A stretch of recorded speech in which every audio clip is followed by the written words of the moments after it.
warahmatullahi wabarakatuh. Perkenalkan, kami dari kelompok 3 akan mempresentasikan materi mengenai Mahkamah Konstitusi, di mana untuk kelompok 3 sendiri terdiri dari 5 orang kelompok, di antaranya adalah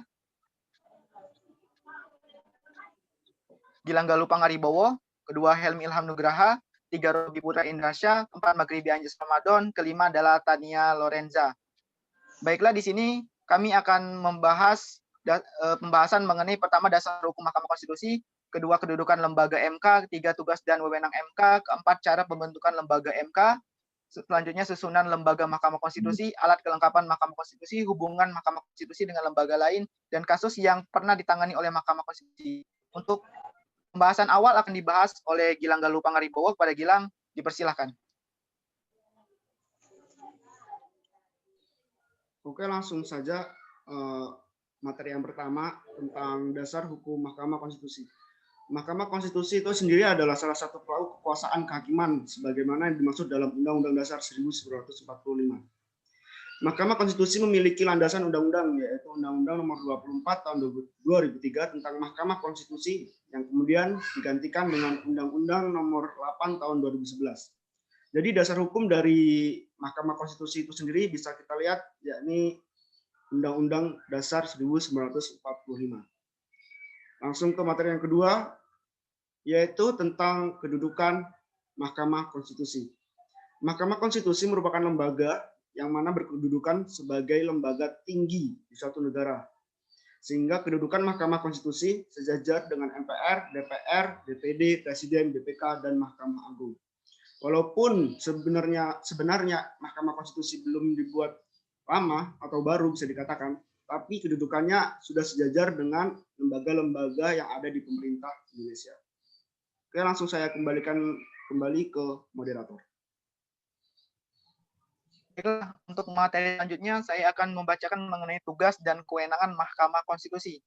Mana Mahkamah Konstitusi sendiri memiliki 4 wewenang dan 1 kewajiban yang diatur dalam Undang-Undang 1945.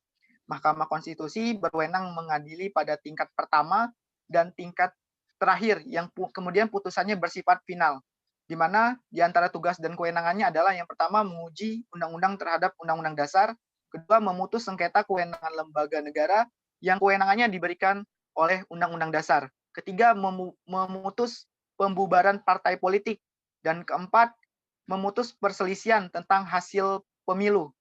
Dan terakhir yaitu kewajibannya adalah Mahkamah Konstitusi wajib memberikan putusan atas pendapat DPR bahwa Presiden dan Wakil Presiden melakukan pelanggaran hukum berupa pengkhianatan terhadap negara, melakukan korupsi, tindak pidana berat, penyuapan dan lainnya, atau perbuatan tercela dan atau tidak lagi memenuhi syarat lagi sebagai presiden atau wakil presiden sebagaimana dimaksud dalam Undang-Undang Dasar 1945. Kemudian materi selanjutnya akan dijelaskan oleh Robi Putra. Kepada Robi, dipersilakan.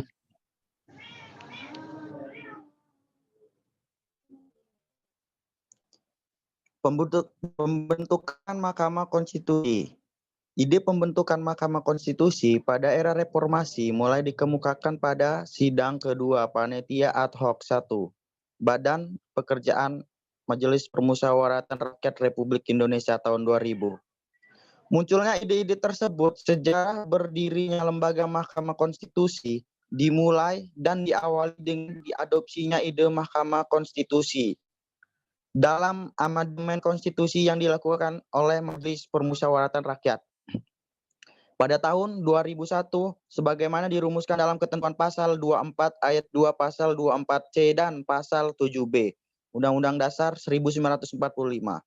Hasil perubahan ketiga yang disahkan pada 9 November 2001 setelah disahkannya perubahan ketiga Undang-Undang 1945, maka dalam rangka menunggu pembentukan MK, MPR menetapkan Mahkamah Agung menjalankan fungsi MK untuk sementara sebagaimana di dalam pasal 3 aturan peralihan Undang-Undang Dasar 1945. Next.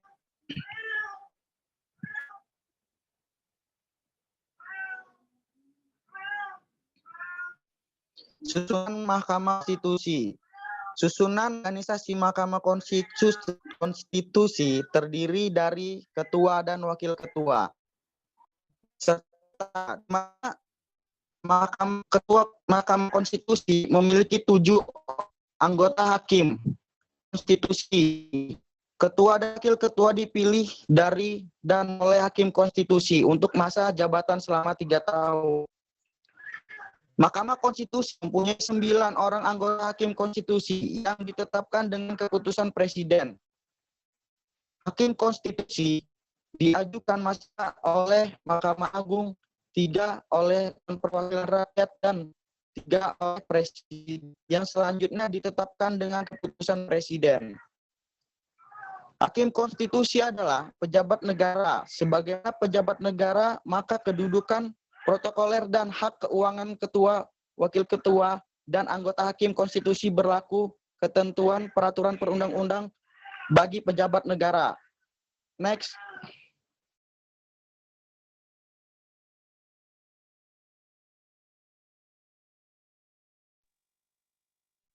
Oke, terima kasih kepada Robi. Selanjutnya, materi selanjutnya akan disampaikan oleh Maghribi Anjas Ramadan. Kepada Anjas, waktu dan tempat dipersilakan. Baik, di sini saya akan menjelaskan tentang alat kelengkapan Mahkamah Konstitusi dan hubungan lembaga Mahkamah Konstitusi dengan lembaga lain. Alat kelengkapan Mahkamah Konstitusi. Organisasi Mahkamah Konstitusi Republik Indonesia terdiri atas 3 komponen, yaitu 1. Para hakim, 2. Sekretariat Jenderal, dan yang ketiga kepaniteraan. Organisasi pertama, Hakim Konstitusi yang terdiri atas 9 orang sarjana hukum yang mempunyai kualifikasi negarawan, yang menguasai konstitusi, 3 oleh DPR, 3 oleh MK, dan 3 oleh Presiden. Organisasi kedua, yaitu Sekretariat Jenderal Mahkamah Konstitusi, yang menurut ketentuan Undang-Undang Nomor 24 Tahun 2003 dipisahkan dari organisasi kepaniteraan. Kemudian yang ketiga yaitu organisasi kepaniteraan, menjalankan tugas teknis administrasi justisia. Next.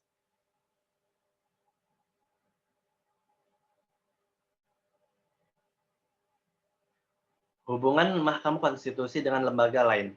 Yang pertama yaitu hubungan Mahkamah Konstitusi dengan Mahkamah Agung. Terkait dengan materi perkara pengujian undang-undang, setiap perkara yang diregistrasi wajib diberitahukan kepada Mahkamah Agung. Kedua, hubungan Mahkamah Konstitusi dengan Dewan Perwakilan Rakyat. DPR sebagai salah satu lembaga pengisi jabatan Hakim Konstitusi, DPR sebagai pembentuk undang-undang, dan DPR sebagai lembaga negara yang berpotensi bersengketa dengan lembaga negara lain dalam menjalankan kewenangan yang diberikan oleh undang-undang. Yang ketiga, hubungan Mahkamah Konstitusi dengan Presiden atau pemerintah. Semua pengangkatan pejabat negara, termasuk hakim konstitusi, dilakukan dengan keputusan Presiden.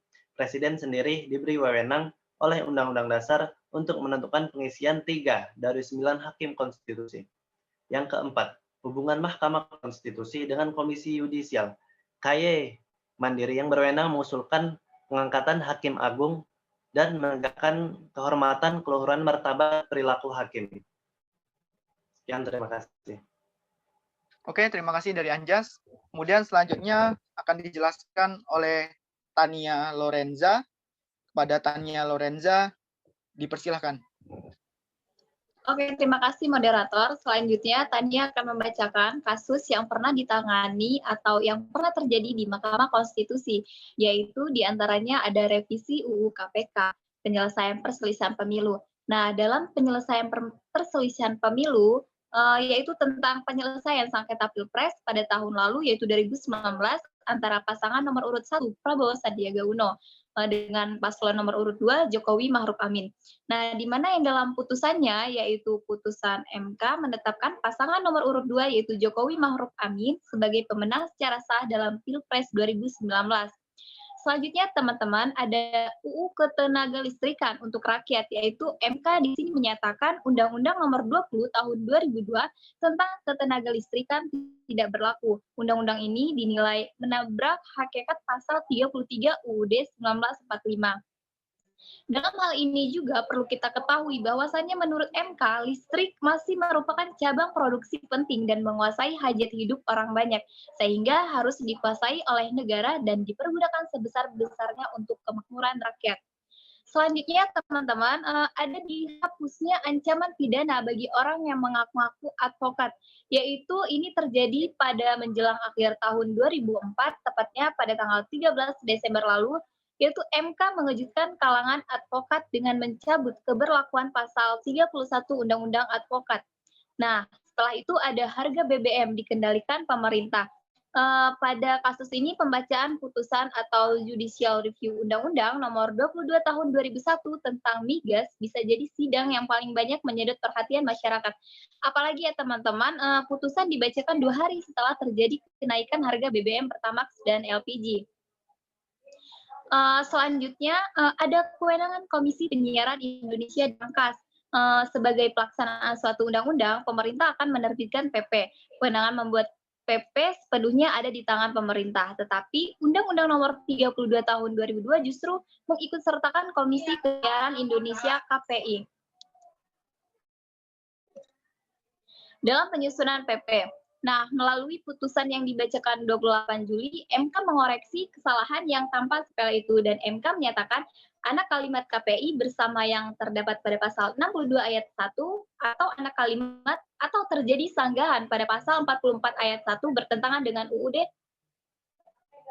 1945.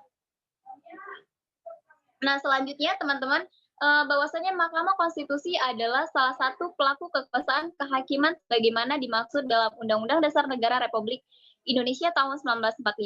Mahkamah Konstitusi memiliki landasan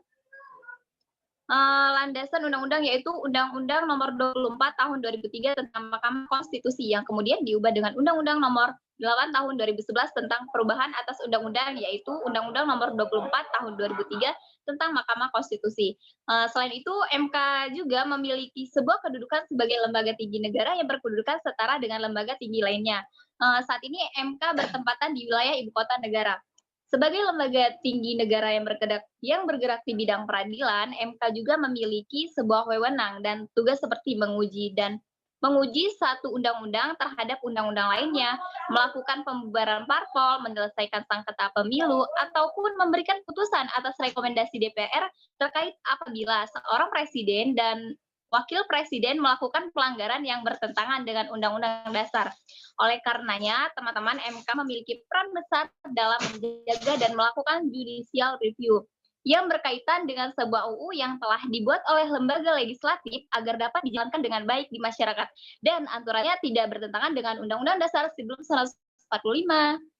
Kembalikan ke moderator. Oke, terima kasih kepada Tania. Baiklah, demikianlah presentasi yang disampaikan oleh kelompok 3. Lebih dan kurangnya kami mohon maaf, kepada Allah kami mohon ampun. Wabillahi taufik walhidayah. Wassalamualaikum warahmatullahi wabarakatuh. Waalaikumsalam warahmatullahi wabarakatuh.